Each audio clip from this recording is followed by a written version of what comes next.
Hi guys, this is Jim, the life coach.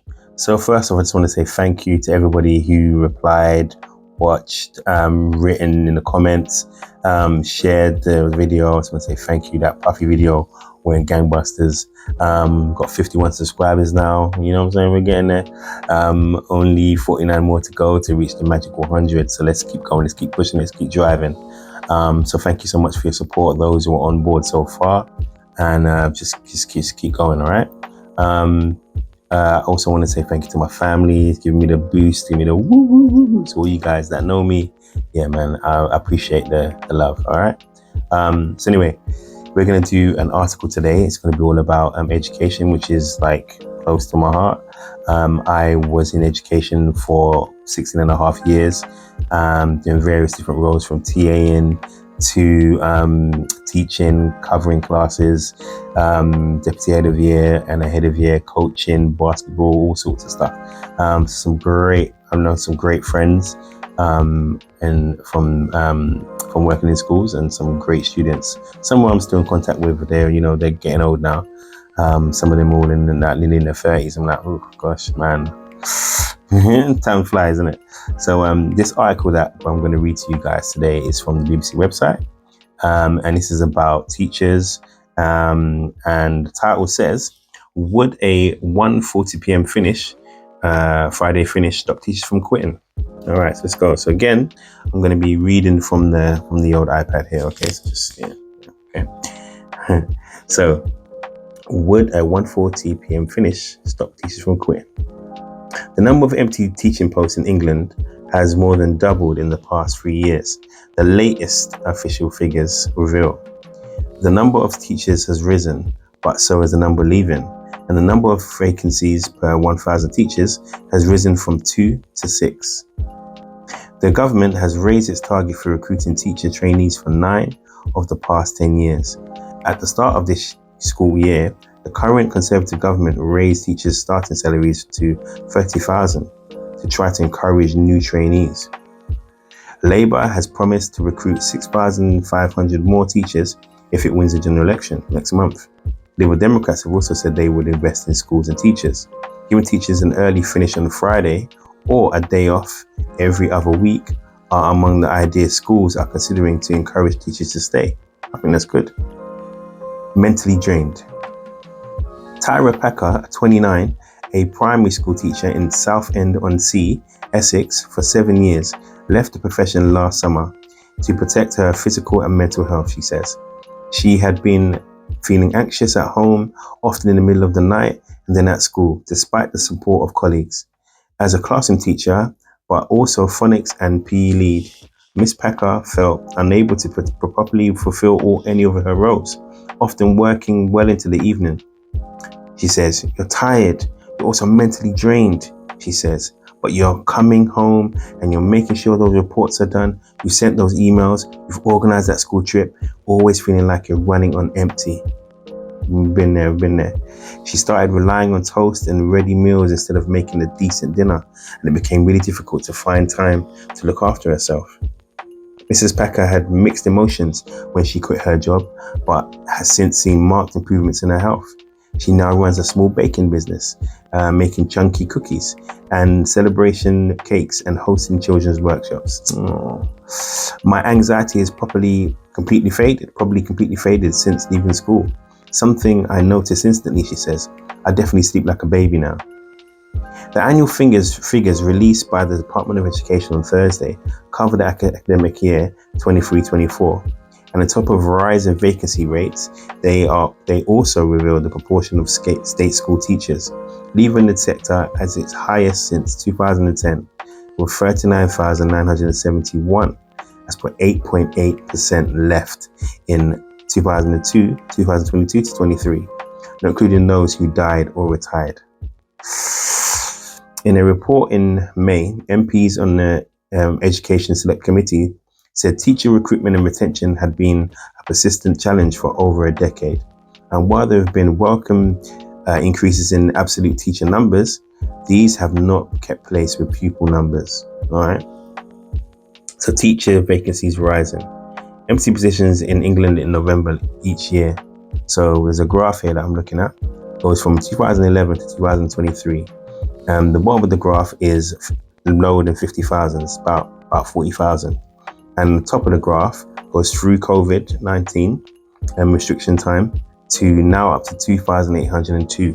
Okay, these are the empty positions in England from November each year. November, it's gone up. So at Spring West Academy in West London, school finishes early on a Friday to prioritise teacher well-being. Principal and maths teacher Simon Hart, 44, this is key to providing the best outcomes for his students, many of whom are from disadvantaged backgrounds. I hate that term. About 5 years ago, the school timetable was rejigged, so lessons run from 9 till 4 to Monday to Thursday, with twice weekly staff meetings before they begin. And those longer days allow school to end at 1:40 every Friday. Students and staff love it, Ms. Hart says, and he wants schools to catch up with the private sector jobs that have better salaries and are more flexible working. Yeah, why not? There are teachers at Spring West making a difference. You can earn triple the salary and work from home, Mr. Hart says. He hopes that the next government will help help schools make teaching more attractive, supports other schools trialing a 9-day fortnight, and wants teachers to stay to be able to enjoy a 3-day weekend by the time they retire. That's what he wants. Good. Spring West is fully staffed, but this year, filling some roles in specialist subjects such as religious education, history and geography has been difficult, Mr. Hart says. English teacher Hafsa Yusuf says early Friday finishes help everyone's mental health. It leaves students and staff refreshed and ready to come in on a Monday, knowing that they've got a little bit of elongated weekend ahead of them, she tells BBC News. The school's culture of kindness also protects her mental health. She has found lesson planning really daunting, but sharing plans and rigorous behaviour policy run by senior leaders have kept down her workload. She's got a beaming smile on the side, beaming. Yeah, she's only just starting, that's why. Next year, her second in the profession, Miss Yusuf, 22, will become Deputy Head of English. And she now plans to stay in education for the foreseeable future. Okay. One of the things that makes me want to stay in the profession is seeing the impact firsthand I'm having on students, she adds. Miss Packer, however, is unconvinced early Friday finishes would be enough to keep people in the profession. She's pessimistic, she ain't having it. That would definitely help, she says, but it would be naive of senior leadership teams to think that it is going to completely solve the issue of teachers' stress and well-being. National Foundation for Education Research, led by economic Jack Worth, said the number of empty teaching posts, those being filled temporarily, was now the highest it's been since comparable numbers began in 2010. And the key challenge facing any incoming government would be making the teaching career more attractive, financially and otherwise, to ensure there were enough high quality teachers in schools. This is the thing, innit? You know, you pay high, you have to get people from, different countries or whatever to come in. But is it sustainable? This is the thing. Work-life balance.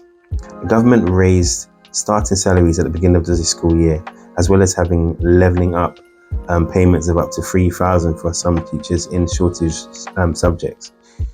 Labour has announced plans to take forward the recommendations of the Teacher Workload Reduction Task Force to give staff a better work-life balance. Shadow Education Secretary Bridget Phillipson said Labour would put education at the heart of national life by valuing the school's workforce. It's good, yeah, man. Liberal Democrat education spokeswoman Minura Wilson said every child deserves a chance to flourish. That means investing in great schools and teachers. So what do you think? Do you think there should be more help for teachers who stress out every night about what's going to happen the next day? I know I've definitely stressed out when I've had to plan stuff for the next day. What am I going to do? Oh my gosh, these kids going to pass. What am I going to do? I'm making all this effort. What's going to happen? letting on teachers that are in an SEN setting. I've worked in an SEN setting, and that's not always easy as well. That's its own little complications and pitfalls sometimes. And it's the mental aspect of it. You know, every night, every day, thinking about what's going to happen the next day. What did I plan? What did I miss? What did I miss? What did I miss? And I don't even know how some teachers do it, because they've got kids and all sorts. Do you know what I'm saying?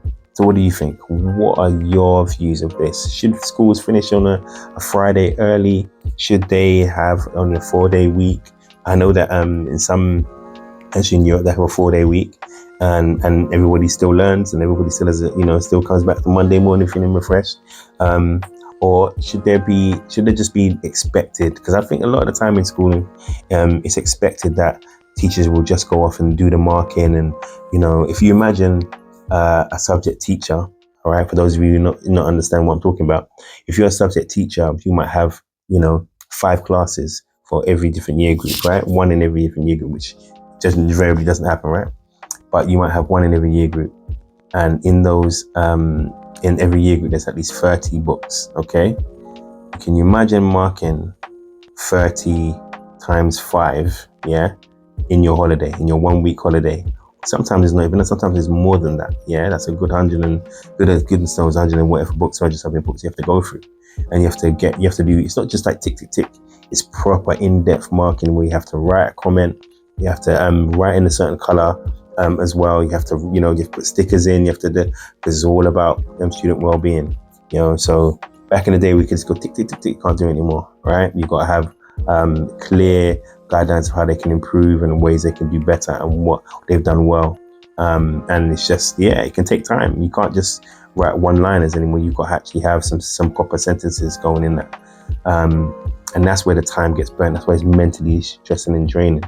And if you teach more than one subject, it's even worse. You have to find the time to fit it in.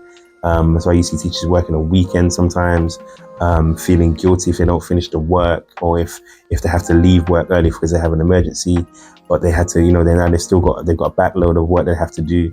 And then they have that thing of the fact that they never really feel like they really can relax.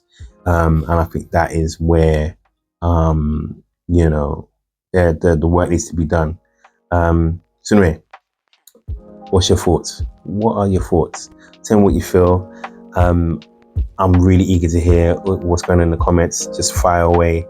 If you agree, disagree, if you got something to add. Have you been a teacher? What do you think of teachers? Do you think teachers are doing a good job, or do you think they're doing a bad job? Do you think COVID has changed things for teachers in terms of how people see teachers, or do you think they still take teachers for granted? Just put all your comments down in the comments. All right, well, your comments down in the comments. Please share, like, and subscribe. This is GM the Life Coach podcast, and I want to tell you to look after yourself. Mental health is everything. Mental health is wealth. Peace.